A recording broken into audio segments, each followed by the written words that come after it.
श्री शिवाय नमस्तुभ्यं श्री शिवाय नमस्तुभ्यं श्री शिवाय नमस्तुभ्यं।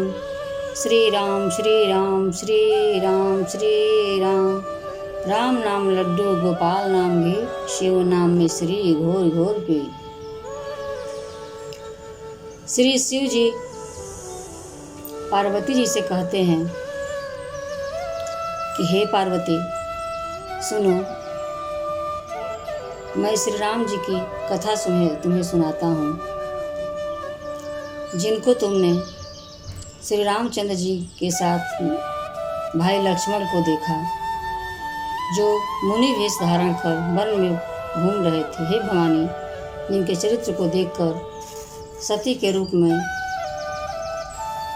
तुम अत्यंत बावली हो गई थी। मैं तुम्हारे मन से सारे भ्रम को मिटाना चाहता हूँ, और जो जो भगवान ने लीला की, उन्होंने अवतार लिया, वह सब कथा मैं अपनी बुद्धि के अनुसार तुम्हें सुनाता हूँ। ये याज्ञवल्क्य जी भारद्वाज जी से कहते हैं कि शंकर जी के वचन को सुनकर पार्वती जी सकुचाकर प्रेम सहित मुस्कुराईं। तब भगवान का किस प्रकार अवतार हुआ उसका वर्णन वे करने लगे। उन्होंने कहा, पृथ्वी पर स्वयंभू मनु और शत्रुपा नाम के एक बहुत ही धर्म का पालन करने वाले राजा हुए।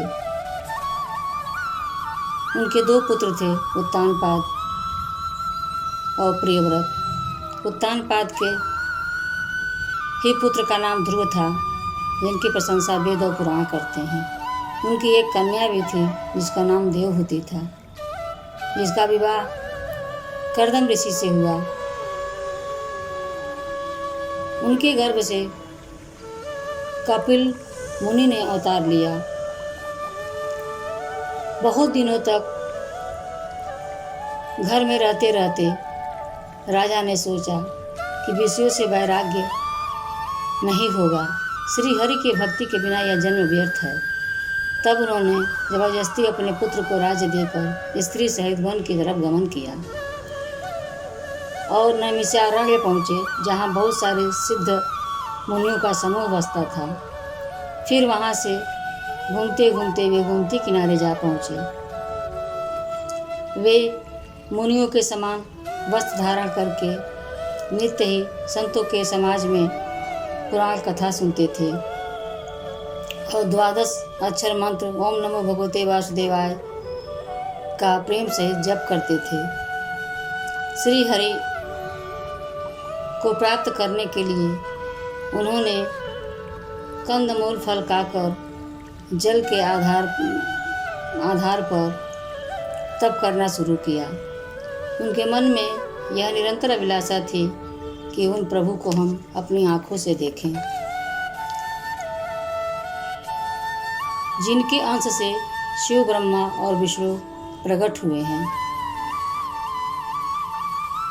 इस प्रकार सोच करके वे सिर्फ जल पर 6000 वर्ष तक तप किए। फिर 10,000 वर्ष वायु के आधार पर तप किए, एक पैरों पर खड़े होकर तप किए।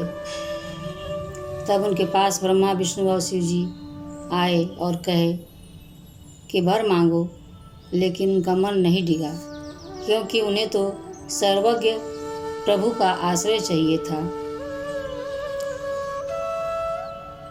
उसके बाद आकाशवाणी हुई कि वर मांगो। मुर्दों को भी जिला देने वाली सुंदर वाणी कानों में गई, जिसे सुनकर राजा रानी का शरीर हिष्ट पुष्ट हो गया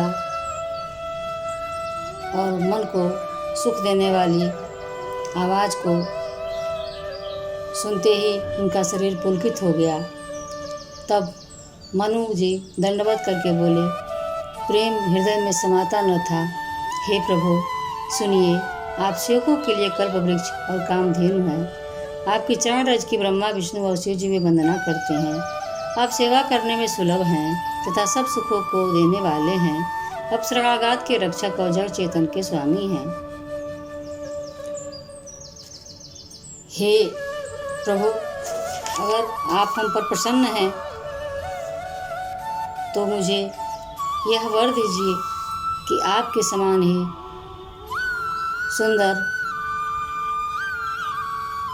कानों में मुकुराकृत कुंडल, सिर पर मोर मुकुट, घुघराले बाल, भौरों के झुंड के जैसे सघन भावें, हृदय पर श्रीवत्स, सुंदर वनमाला, रत्न जटिधार और मणियों के आभूषण से सुशोभित मुझे पुत्र दीजिए।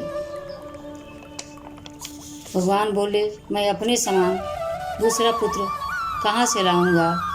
त्रेता युग में मैं स्वयं 4 भाइयों सहित आपके घर अवतार लूँगा।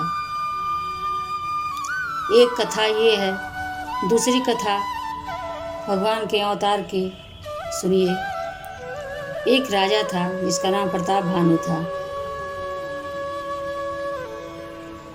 राजा अपने भाई अरिमर्दन के साथ बड़े प्रेम पूर्वक प्रजा का पालन कर रहा था। राजा का हित करने वाला शुक्राचार्य के समान बुद्धिमान, धर्म में रुचि नामक उसका मंत्री था। बुद्धिमान मंत्री और बलवान वीर भाई के साथ स्वयं राजा बड़े प्रतापी और रणधीर थे। उन्होंने चारों दिशाओं में अपना पातका फहरा दिया। चारों तरफ उनका धर्म का राज्य था। एक बार की बात है कि राजा शिकार करने के लिए सज धज कर विंध्याचल के घने जंगलों में चले गए। वहाँ बहुत से हिरणों का शिकार उन्होंने किया। राजा वन में फिरते फिरते एक सूअर को देखे। राजा उसके पीछे लग गए। यह तो सूअर के भयानक दांतों की शोभा को देख करके वे उसके पीछे पीछे चले। घोड़े की आहट पाकर वह घुरघुराता हुआ कान उठाए चौकन्ना होकर राजा को देखने लगा। नील पर्वत के शिखर के समान विशाल उस सूअर को देखकर राजा घोड़े को चाबुक लगाकर तेजी से उसके पीछे चले और कहे, अब तुझे कोई बचा नहीं सकता। राजा को आते देखकर सूअर पवन वेग से भाग चला और तुरंत ही बाण को धनुष पर चढ़ाया। राजा ने बाण को धनुष पर चढ़ाया। सूअर बाण को देखते ही धरती में समा गया। सूअर छल करके अपने शरीर को बचाता हुआ कभी वो प्रकट होता, कभी भाग जाता, कभी राजा के निकट चला आता। ऐसे करते करते बहुत दूर घने जंगल में राजा को भटका के ले गया। राजा का धैर्य देख करके सूअर भागकर पहाड़ की एक गहरी गुफा में जा घुसा। उसमें जाना कठिन देखकर राजा को बहुत पछतावा हुआ और उन्हें वहाँ से लौटना पड़ा, किंतु घोर वन में वे रास्ता भूल गए।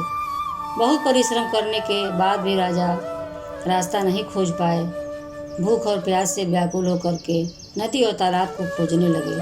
पानी के बिना राजा बेहाल हो गए। फिरत विपिन आश्रम एक देखा, तह बस निरपति कपट मुनि वेशा। जासु देश निर्पलीन चढ़ाए, समर सेन तज गय पराए। समय प्रताप भानु कर जानी, आपन अति समय अनुमानी। गय उन गृह मन बहुत गलानी, मिलान राजई नृपाभिमानी। ऋषौर मारि रंकज मिराजा, विपिन बसई तापस के साजा। तासु समीप गमन नृपकीना, यह प्रताप रविते तब चीना। राहु दृशति नहीं सो पहचाना, देख सुबेश महामुनि जाना। उतरि तुरगते कीन प्रणामा, परम चतुर न कहु निज नामा। भूपति त्रिशति बिलोकिते, सरबर दीन दिखाए, मज्जन पान समेत कीना नृपति हरसाई। वन में घूमते फिरते राजा ने एक आश्रम देखा। वहाँ कपट मुनि का वेश बनाकर एक राजा रहता था, जिसका देश राजा प्रताप भानु ने छीन लिया था, जो सेना को छोड़कर युद्ध से भाग गया था।